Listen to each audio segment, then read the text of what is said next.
আল্লাহর নবী কান্দে আর বলে, জিবরাইল, এই কারণে কি আমার মালিক ভুলে গেছে রে? এই কারণে কি মালিক আমারে ভুলে গেছে? মক্কার মানুষ আমারে গালি দেয়, গালি দেয়, গালি দেয়। আমার মালিক নাকি আমারে ভুলে গেছে, আমার মালিক নিয়ে আমারে ভুলে গেল। আল্লাহর নবীর চোখের পানি একদিন দুই দিন নয়, 15 দিন নবী কাঁদছে রে। আল্লাহ তার বন্ধুর রাগ ভাঙানোর জন্য, বন্ধুর অভিমান ভাঙানোর জন্য, নবীরে খুশি করার জন্য, নবীরে আনন্দ দেওয়ার জন্য আমার আল্লাহ এই মর্মে সূরা দোহা নাজিল করছে। এতক্ষণের আলোচনায় বুঝলেন দোহা কেন নাজিল হইছে? কথা কয় না? আমরা যখন না বুঝেন তাহলে তো আমার সিল্লানি ফাও। কথা কি বুঝতেছেন? আওয়াজ কি পর্যাপ্ত পরিমাণ হয়? আমার যুবক ভাইরা, তাহলে মনোযোগ দিয়ে শুনেন। এই কারণে নবী 15 দিন কাঁদছে, নবীর মনে কষ্ট, নবী ব্যথায় ব্যতীত, আল্লাহ সূরা দোহা নাজিল করে বন্ধুরে খুশি করছে। সুবহানাল্লাহ। এই কারণে আল্লাহ সূরা দোহা নাজিল করছে। দোহা নাজিল করিয়া দুইটা কসম করছে। জোরে কোন কয়টা? আরো জোরে। দুইটা কসম করছে, দুইটা কসম। সূরা নাজিল করে আল্লাহ শুরুতেই বলেন ওয়াদ-দোহা, দিনের আলোর কসম। ওয়াদ-দোহা, দিনের আলোর কসম। ওয়াল-লাইলি ইযা সাজা, রাতের অন্ধকারের কসম, রাতের অন্ধকারের কসম। তাফসীর কারকরা বলেন ওয়াদ-দোহার আরেকটা ব্যাখ্যা আছে। ওয়াদ-দোহা, নবী আপনার সুন্দর উজ্জ্বল চেহারার কসম। একটা জবান বন্ধ রাখবেন, আল্লাহু আকবার বলেন। হয় না? আরো জোরে বলেন আল্লাহু আকবার। এই ইমানের আওয়াজ দিয়ে বলেন আল্লাহু আকবার। আর নবীর কত সম্মান। আল্লাহ বলেন বন্ধু আপনার সুন্দর চেহারার কসম, চেহারার কসম। আমার নবীর সুন্দর চেহারার কসম করছে আল্লাহ। ওয়াদ-দোহা, সুন্দর চেহারার কসম। এরপর আল্লাহ বলেন ওয়াল-লাইলি ইযা সাজা, বন্ধু আপনার কালো চুলের কসম, আপনার কালো চুলের কসম। দুইটা কসম। ওয়াদ-দোহা এর দুইটা ব্যাখ্যা, একটা দিনের আলোর কসম, একটা নবীর সুন্দর চেহারার কসম। ওয়াল-লাইলি ইযা সাজা, রাতের অন্ধকারের কসম। আরেকটা হলো নবীর সুন্দর কালো চুলের কসম। তার মানে বন্ধুর চেহারাটারও কসম করছে রে, বন্ধুর সুন্দর চুলের কসমও করছে। সুবহানাল্লাহ। আল্লাহ দুইটা কসম করে বলেন মা ওয়াদ্দাআকা রাব্বুকা ওয়া মা ক্বাদা, বন্ধু আপনাকে আমি ভুলি নাই। দুইটা কসম করে আল্লাহ বলেন মা ওয়াদ্দাআকা রাব্বুকা ওয়া মা ক্বাদা, আপনার রব আপনারে ভুলে নাই, আপনার রব আপনার প্রতি অসন্তুষ্ট হয় নাই, আপনার রব আপনারে ভুলে নাই, ভুলে নাই। মা ওয়াদ্দাআকা রাব্বুকা ওয়া মা ক্বালা, আপনার রব আপনারে ভুলে নাই, আপনারে ভুলে নাই, ভুলে নাই। তাহলে প্রথম কসম করছে কয়টা? আওয়াজ নাই। দুইটা কসম করে আল্লাহ কি কয়? মা ওয়াদ্দাআকা রাব্বুকা ওয়া মা ক্বালা, আপনার রব আপনারে ভুলে নাই, ভুলে নাই, ভুলে নাই। এরপর আল্লাহ বলেন ওয়ালাল আখিরাতু খায়রুন লাকা মিনাল উলা ওয়ালা সাওফা ইউতিকা রাব্বুকা ফাতারদা। আল্লাহ বলেন ওয়ালাল আখিরাতু খায়রুন লাকা মিনাল উলা, আল্লাহ বলেন বন্ধু ওয়ালাল আখিরাতু খায়রুল লাকা মিনাল উলা, দুনিয়ায় আপনার যা দিছি সব অল্প অল্প অল্প। আপনার দুনিয়ায় যা দিছি স্যাম্পল স্যাম্পল, পরকালে আপনার জন্য গোডাউন রাখছি, গোডাউন হাজার হাজার কোটি গুণ বেশি আপনার জন্য বরাদ্দ রাখবো। সুবহানাল্লাহ। যিনি দুনিয়া বানাইলো, দুনিয়া যিনি বানাইলো তেই মালিক যে ডাক দেয়া কয় ওয়ালাল আখিরাতু খায়রুল লাকা মিনাল উলা, দুনিয়া কিছুই না, দুনিয়া কিছুই না, আমি আপনার জন্য পরকালে বরাদ্দ রাখছি। বন্ধু আপনারে যা দিছি খুব অল্প দিছি গো, কিন্তু আপনার জন্য আমি পরকালে বরাদ্দ রাখছি। এই মাইকে আওয়াজ কইরা পরে 3 দিন আমার গলার ট্রিটমেন্ট নেওয়া লাগলো। এক যেমন আছে চলতে দাও, লারাসারি করে করো, যেমন আছে চলতে দাও। ওয়ালাল আখিরাতু খায়রুল লাকা মিনাল উলা। আল্লাহ কি কয়? দুনিয়া কিছুই না, যা দিছি তা আপনারে অল্প সীমিত, ভাববেন না যে আপনারে দিয়া দিছি। ওয়ালাল আখিরাতু খায়রুল লাকা মিনাল উলা। আমি আল্লাহ আপনাকে যা দিছি অল্প দিছি, কিন্তু বন্ধু আপনার জন্য পরকালে বরাদ্দ রাখছি। আমি প্রথমেই বলছি সূরা নাজিল করে আল্লাহ তার বন্ধুর অভিমান ভাঙাইলো। বন্ধু 15 দিন কাঁদছে, বন্ধুরে খুশি করছে। আপনারা শুধু আয়াতের দিকে একটু লক্ষ্য করবেন। প্রথম 2টা কসমকে আল্লাহ বলেন মা ওয়াদ্দাকা রাব্বুকা ওয়া মা ক্বাদা। আপনার রব আপনারে ভুলে নাই, আপনার রব আপনারে ভুলে নাই, ভুলে নাই, ভুলে নাই। আপনার রব আপনার প্রতি অসন্তুষ্ট হয় নাই। এরপর আল্লাহ কয় ওয়ালাল আখিরাতু খায়রুল লাকা মিনাল উলা। বন্ধু আপনারে যা দিছি এর চেয়ে বেশি দিব। এরপর আল্লাহ বলেন ওয়ালা সাউফা ইউতিকা রাব্বুকা ফাতারদা। আল্লাহ বলেন ওয়ালা সাউফা ইউতিকা রাব্বুকা ফাতারদা। বন্ধু অচিরেই অচিরেই অচিরেই আপনাকে আমি খুশি করব, খুশি করব, খুশি করব। জোরে জোরে কদম সুবহান। আল্লাহ কয় ওয়ালা সাউফা ইউতিকা রাব্বুকা ফাতারদা। অচিরেই আপনাকে খুশি করব। এ আল্লাহ কেন খুশি করার কথা বললো? কেন মালিক খুশি করার কথা বলছে? তাও অচিরেই। 3টা কারণ তাফসীর কারকরা তখন তুলে ধরছেন। 3 কারণের 1 নাম্বার হলো দুনিয়ার অনেক নেতারা দলের জন্য মাইর খায়, খাইলে পরে তার প্রমোশন বাড়ে না কমে? আরো জোরে, বাড়ে না কমে? আওয়ামী লীগের হাতে যেই সমস্ত বিএনপির লোকেরা জনমের মতো মাইর খাইছে, বলুন তো দেখি এদের প্রমোশন বাড়ছে না কমছে? তাদের প্রমোশন বেড়ে গেছে, কারণ দলের কাছে মাইর খাইছে। ঠিক নি কথা না? আমার যুবক ভাইরা লড়াচড়া করতেছেন কেন? আপনারা বিরক্ত লাগতেছে? তাহলে পরবর্তী বক্তব্য আইতেছি। আপনারা খুব বিরক্ত লাগলে আমার ডাবল ডাবল সুবিধা।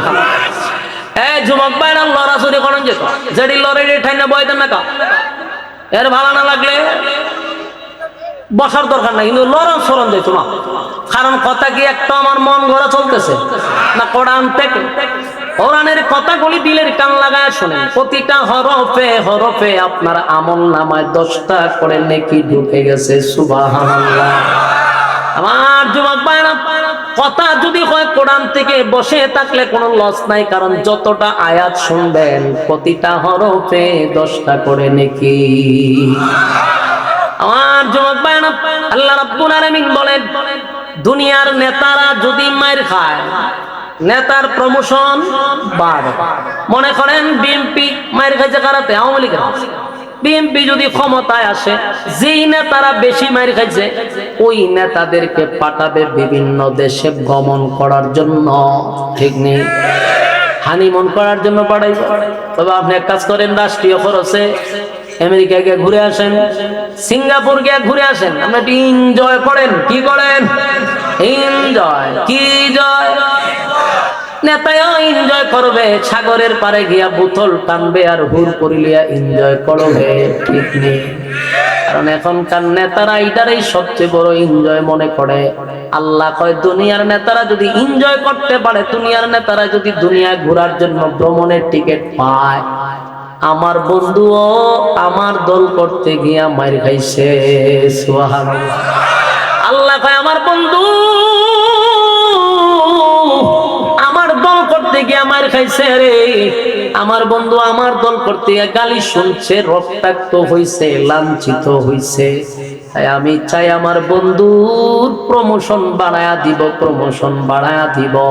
আল্লাহ কয় বন্ধু আপনি একটু ঘুরে আসেন, আপনার আমি ইনভাইট করলাম, আসেন বন্ধু, দুনিয়ার কোথাও আপনারে ভ্রমণ করাবো না, আপনার ভ্রমণ হবে 7 আসমানের উপরে। আল্লাহ তার বন্ধুরে ভ্রমণ করাইলো। এটাই ইঙ্গিত ছিল ওয়ালা সাউফা ইউতিকা রাব্বুকা ফাতারদা। এটা ছিল ইঙ্গিত যে আপনাকে শীঘ্রই খুশি করব। তাই আল্লাহ বলেন বন্ধু আপনারে খুশি করার জন্য 7 আসমানে উঠাইছে। স্পেশাল প্রাইভেট কার দিয়া মক্কা থেকে বাইতুল মুকাদ্দাস নিয়ে গেলেন। সেখানে নেওয়ার পরে একটা উপাধি লাগায়া দিছে, সমস্ত নবীদের পিছনে রাখিয়া নবী ইমাম হইয়া আল্লাহ বলেন ইমামুল মুরসালিন। সুবহানাল্লাহ। সেখান থেকে আল্লাহ 1 আসমান 2 আসমান 3 আসমান করতে করতে 7 আসমান পর্যন্ত নিয়ে গেল। 7 আসমান টপকাইয়া বন্ধুরে সিদরাতুল মুনতাহায় নিছে। সিদরাতুল মুনতাহায় যাওয়ার পরে আল্লাহ কয় আসেন বন্ধু, এরপরে আর আপনার সঙ্গে সফর সঙ্গী নাই, আমি আলাদা একটা গাড়ি পাঠাবো, গাড়িটার নাম রফরফ। সেই গাড়ি দিয়া নবীরে ডাইরেক্ট আরশে আজিমে নিয়ে গেছে। আল্লাহর সঙ্গে বসাইয়া বন্ধুর কথা চলছে। সুবহান। একটা জবান বন্ধ রাখবেন, আল্লাহু আকবার। এই আর জোরে বলেন আল্লাহু আকবার।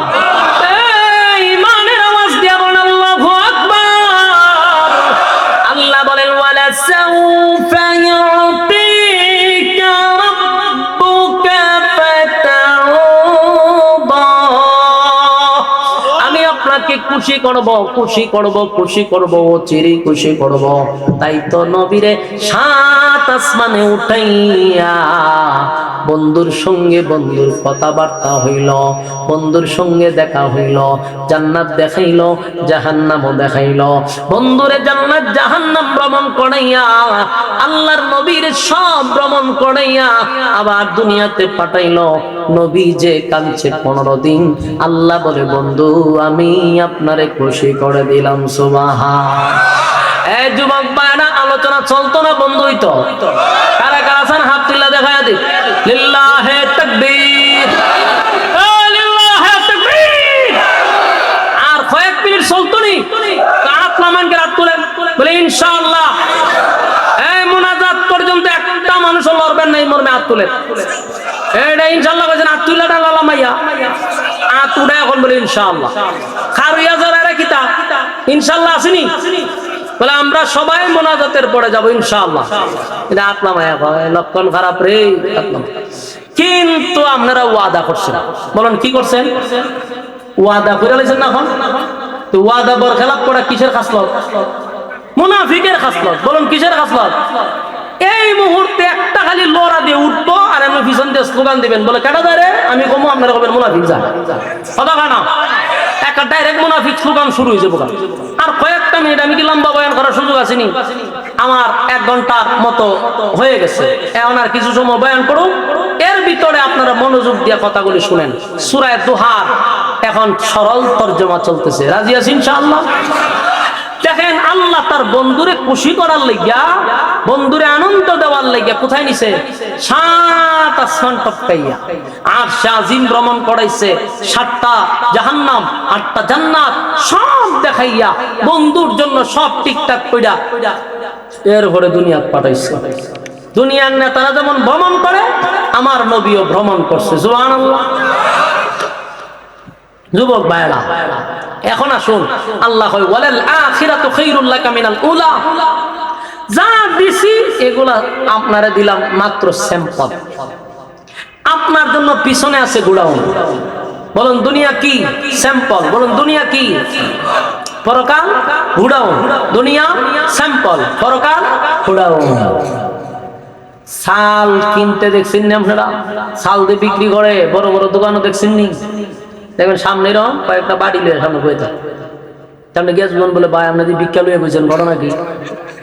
চাল আনতে হয়েছে কিনতাম, আপনাদের বাড়িতে লইয়া বলেছেন ভিক্ষার মতো। তো দেখবেন মালিক আপনারা কইব তোর কয় টন লাগবে? আমার কয় টন? কয় টন লাগবে? রাখবো, এটা যা দেখতেছো এটা স্যাম্পল, স্যাম্পল। পিছনে আমার গোডাউন, ঠিক আছে? পিছনে আমার গোডাউন, তোর এটা স্যাম্পলের না। দুনিয়ার যত নাজ নিয়ামত যা কিছু দেখি, এটি পরকালের একটা স্যাম্পল। পরকালে দুনিয়ার একটা স্যাম্পল, পরকালে হইলো গোডাউন, গোডাউন। সুবহান। দুনিয়াতে আমরা বসছি একটা ছোট্ট মাহফিলে, নিজের হাতে বাঁশ লাগাইলাম, বাতি জ্বালাইলাম, মাইক লাগাইলাম, ওয়াজ করতেছি, বক্তা একজন ঠান্না ওয়াজ কইরা আপনারা বসাইতেছি, কোরআন তেলাওয়াত একজনই করছি। এটা একটা স্যাম্পল। জান্নাতেও মাহফিল হবে, সেদিনের সেই প্যান্ডেল আমি আপনি বানাবো না, ফেরেশতারা বানাইব। প্যান্ডেলটা হবে স্বয়ং আল্লাহর নূর দিয়া, প্যান্ডেল হবে নূর দিয়া, স্টেজ হবে নূর দিয়া। আর আল্লাহ বলেন এক একটা চেয়ার এক একটা শ্রোতার জন্য দেওয়া হবে, একটা চেয়ারের পায়ার সমতুল্য তামাম পৃথিবী বিক্রি করলেও হবে না। সেখানেও মাহফিল হবে, সেখানেও মাহফিল হবে। দুনিয়ার মাহফিল গুলাতে যারা মনোযোগ দিয়া কোরআনের কথায় গুরুত্ব দিছে, তাদের জন্য আছে জান্নাতের মাহফিল। আবার কিছু ভাইয়েরা শ্বাসতলে বৈশা বৈশা ওয়াজ শুনতেছে, ঠিক না? সেখানে কি রহমত নাজিল হয়? এই জায়গাতে বসার যে ফজিলত আর গুরুত্ব, সেখানে এই গুরুত্ব পাওয়া যাবে না। এখানের ওয়াজ আপনাকে সেখানে হেদায়েত দিবে না। তাই প্যান্ডেলে বসাটা হলো উত্তম। আল্লাহ কয় জান্নাতের ভিতরে আমি আল্লাহ তোমাদের জন্য মাহফিল করব। যদি দুনিয়ার মাহফিল গুলা তোমরা মনোযোগ দিয়া শোনো, সেদিন তেলাওয়াত করবে হযরত দাউদ পয়গম্বর, তেলাওয়াত করবে হযরত পয়গম্বর আমাদের নবী, তেলাওয়াত করবে আল্লাহ নিজে। তাহলে ওই মাহফিলও যাইতে গেলে এই মাহফিলে মনোযোগ দিয়া শোনার দরকার আছে না নাই? আমার যুবক ভাইরা একটু মনোযোগ দিয়া শুনি। আল্লাহ বলেন ওয়ালাল আখিরাতু খায়রুল লাকা মিনাল উলা। আপনার জন্য বরাদ্দ আছে, ওয়ালা সাউফা ইউতিকা রাব্বুকা ফাতারদা। আপনাকে খুশি করব। খুশির আরেকটা কারণ হতে পারে মক্কা বিজয়, খুশির আরেকটা কারণ হতে পারে সুপারিশ। কিয়ামতের মাঠে নবী সুপারিশ করবে। এরপর আল্লাহ বলেন বন্ধু, এরপর আল্লাহ বলেন আলাম ইয়াজিদকা ইয়াতীমান ফাআওয়া। এখন আল্লাহ বলে আলাম ইয়াজিদকা ইয়াতীমান ফাআওয়া। বন্ধু, আপনি কি এতিম ছিলেন না? আমি আল্লাহ কি আপনারে আশ্রয় দেই নাই? প্রশ্ন হলো আল্লাহ নবীরে এই কথাটা কেন বললেন? আলাম ইয়াজিদিকা ইয়াতীমান ফাআওয়া। বন্ধু, আপনি তো গরীব ছিলেন, আপনি তো ইয়েতিম ছিলেন, আমি তো আপনারে আশ্রয় দিছি। এই কথা বলার উদ্দেশ্য হলো আপনারা দেখবেন যদি কোনো বন্ধুর মধ্যে বন্ধুর ঝগড়া হয়, অভিমান হয়, দুই বন্ধুর মাঝখানে যদি অভিমান হয় রে, ঝগড়া ভাঙানোর জন্য, অভিমান ভাঙানোর জন্য এক বন্ধু আরেক বন্ধুরে অতীতের কথা তুইলা ধরে, বন্ধু তুই যে কস আমি তোরে ভুইলা গেছি, জানোস নি বিপদের সময় আমি তোর পাশে ছিলাম, ব্যবসার সময় টাকাটা আমি দিছিলাম, অমুক জায়গায় মুসিবতে পড়ছিলাম আমি গিয়ে ছুড়াই আনছিলাম, তোর খাবার ঘরে ছিল না আমি দিছিলাম, ব্যবসা করার যোগ্যতা ছিল না আমি দেখায়া দিলাম। অতীতের কথা ভুইলা বইলাম বন্ধুরে বুঝায় আর কয় আমি তোরে আগেও ভুলি নাই, এখনো ভুলি নাই, এখনো ভুলি নাই। আল্লাহ বলেন আলাম ইয়াজিদকা ইয়াতীমান ফাআওয়া। বন্ধু, আপনি তো ইয়েতিম ছিলেন, আমি আপনারে আশ্রয় দিছি গো, আপনারে আমি আল্লাহ এতিম বানাইয়াও আশ্রয় দিলাম। বলুন আমার নবী এতিম ছিল, আশ্রয় কে দিছে? আল্লাহ বলেন আমি আপনাকে আশ্রয় দিলাম। ওয়াজাদাকা দাল্লান ফাহাদা। আল্লাহ বলেন আপনি পথ হারা অবস্থায় ছিলেন, আমি আপনাকে পথ দেখায়া দিছি। এটার ব্যাখ্যা হলো যেই ছেলেটা এতিম হয়, মা নাই, বাবা নাই, দাদা নাই, দাদি নাই, নানা নাই, নানি নাই, এমন একটা লোক কি কোনোদিন সমাজে প্রতিষ্ঠিত হইতে পারে? না, হতে পারে না। কারণ এতিম বাচ্চাদের যদি গার্জিয়ান না থাকে, তারা কে লেখাপড়া করাবে, তারা কে শিক্ষা দিবে?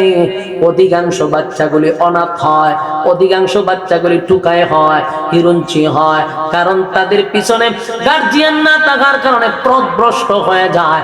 আল্লাহ কয় বন্ধু আপনি এতিম ছিলেন, আমি আপনাকে আশ্রয় দিছি, আপনি পথ হারা অবস্থায় ছিলেন, আমি আল্লাহ আপনাকে পথ দেখায়া দিছি। সুবহান। ওয়াজাদাকা দাল্লান ফাহাদা, আমি আপনার পথ দেখায়া দিলাম। এরপর আল্লাহ বলেন ওয়াজাদাকা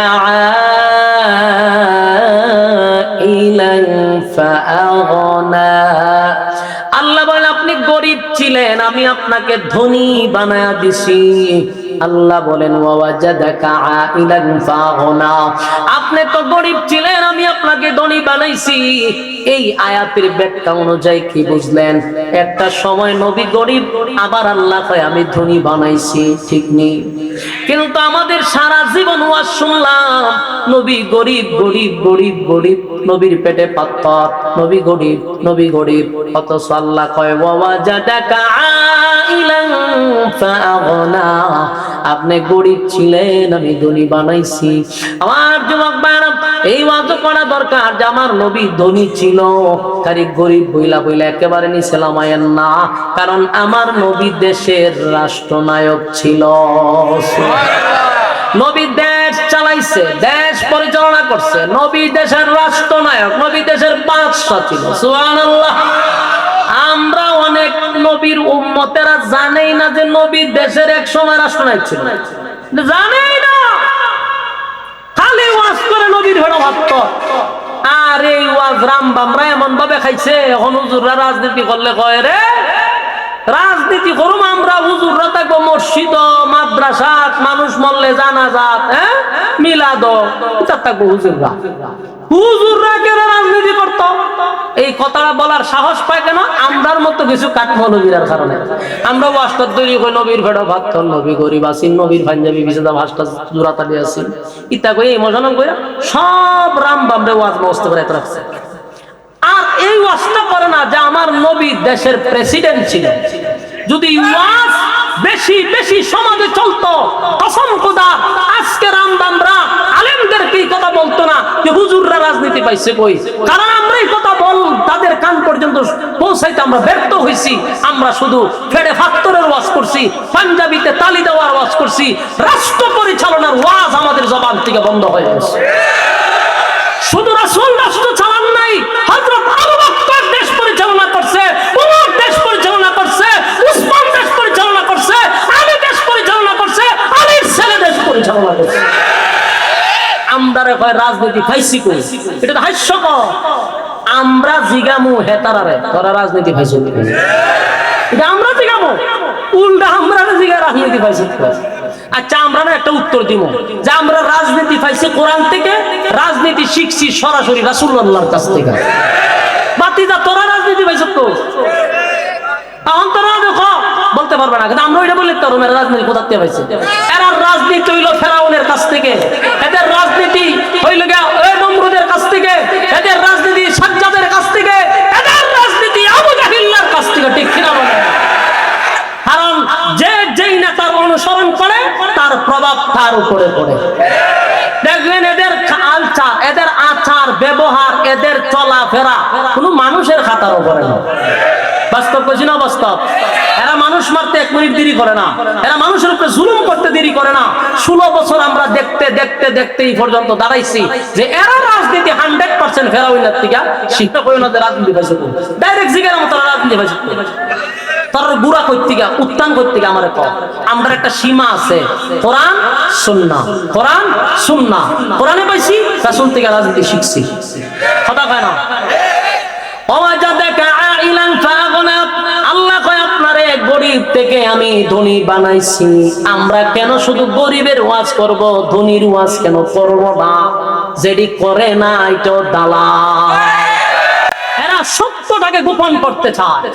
আজকে আমরা এই অবস্থা দেখতে দেখতে ইসলামের 12টা আমরা বাজাইছি। আমরা আজকে মাদ্রাসায় একটা ইঞ্জিনিয়ারের ছেলে ভর্তি করতে চায় না, ডাক্তারের ছেলে ভর্তি করতে চায় না, শিল্পপতির ছেলে ভর্তি করতে চায় না।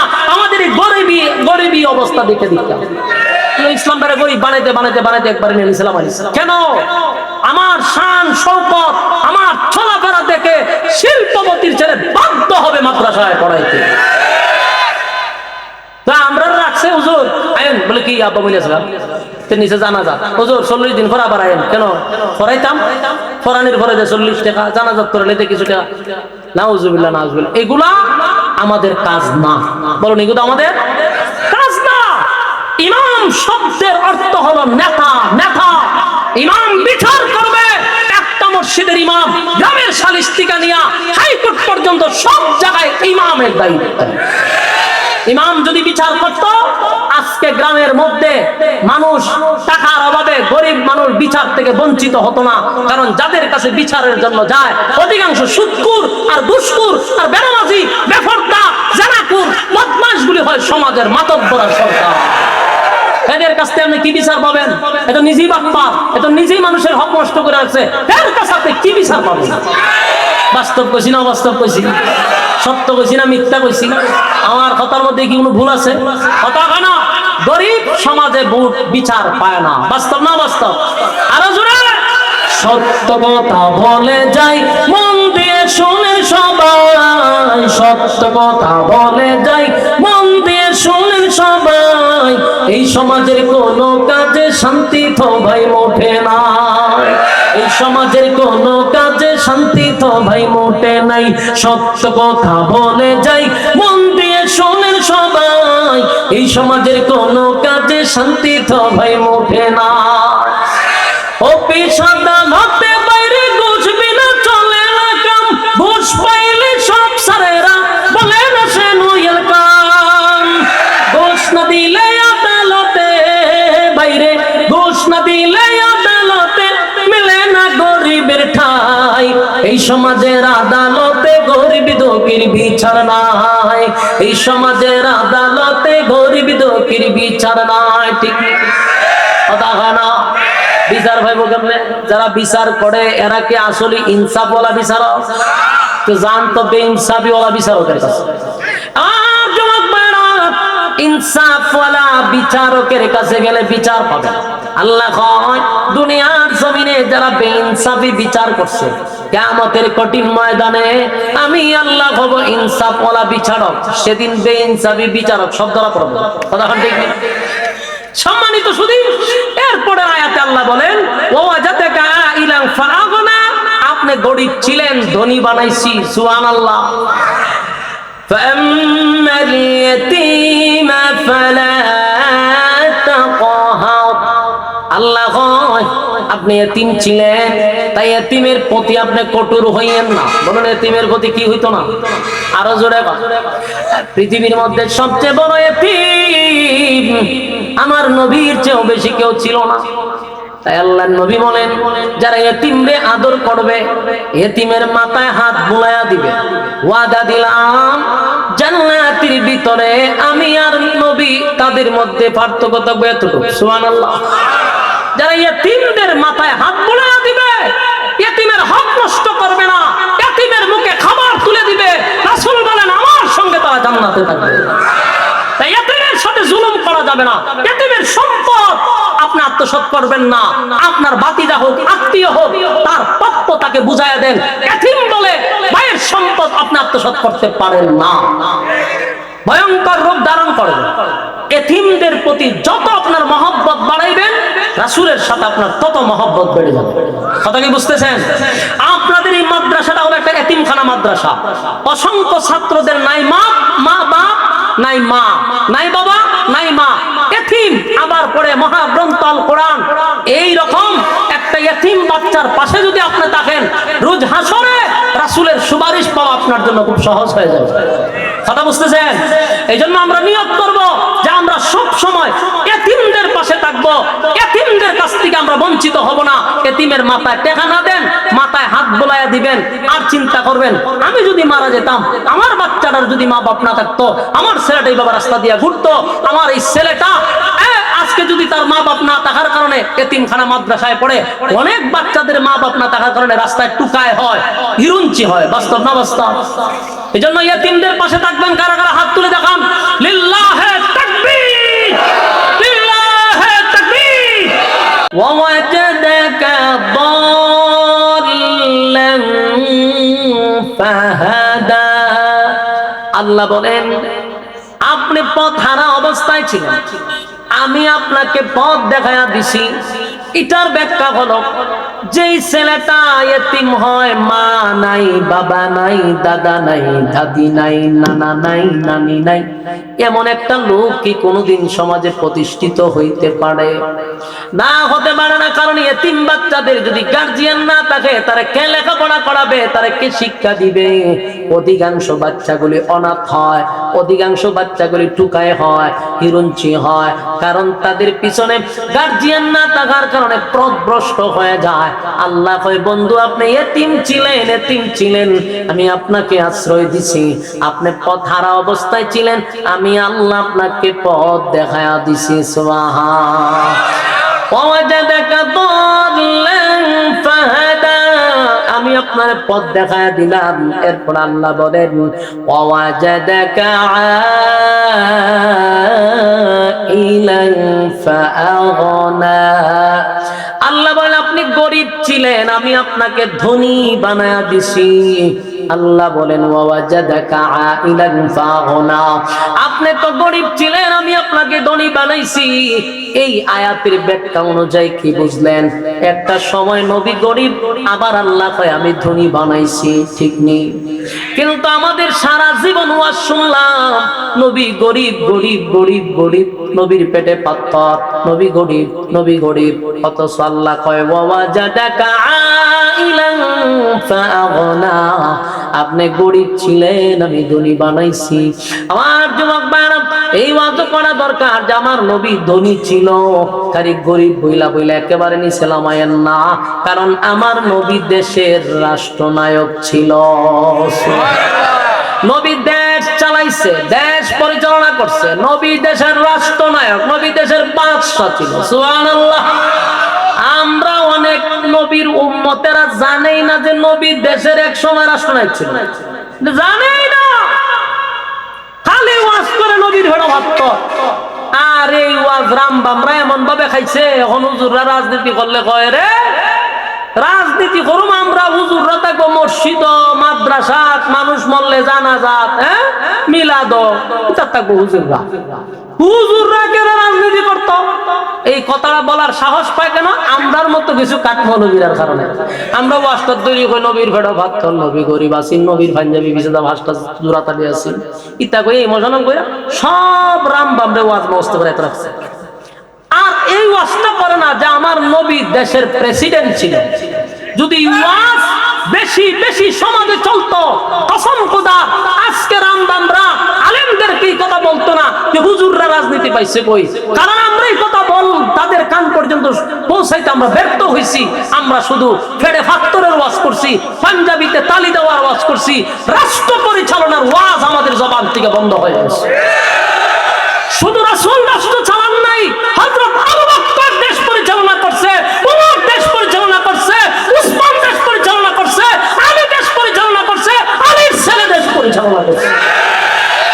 আমরারে কয় রাজনীতি খাইছি কই, এটা তো হাস্যকর। আমরা জিগামু হেতারারে তোরা রাজনীতি খাইছো, এটা আমরা জিগামু, উল্টা আমরা জিগা রাজনীতি পাইছি। আচ্ছা আমরা না একটা উত্তর দিব যে আমরা রাজনীতি পাইছি কোরআন থেকে, রাজনীতি শিখছি সরাসরি রাসূলুল্লাহর কাছ থেকে। বাতিজা তোরা রাজনীতি পাইছ তো, এখন তোরা দেখো বলতে পারবে না, কিন্তু আমরা ওইটা বললে তো রুমের রাজনীতি কোথা থেকে পাইছে? এরা রাজনীতি হইল ফেরাউনের কাছ থেকে, এদের রাজনীতি হইল ওই নমরুদের কাছ থেকে, এদের রাজনীতি সাজ্জাদের কাছ থেকে, এদের রাজনীতি আবু জাহিলের কাছ থেকে। ঠিক কিনা বলে? কারণ যে যেই নেতার অনুসরণ করে তার প্রভাব তার উপরে পড়ে। দেখবেন এদের আচার, এদের আচার ব্যবহার, এদের চলাফেরা কোনো মানুষের খাতার উপরে না। বাস্তব বলছি না বাস্তব?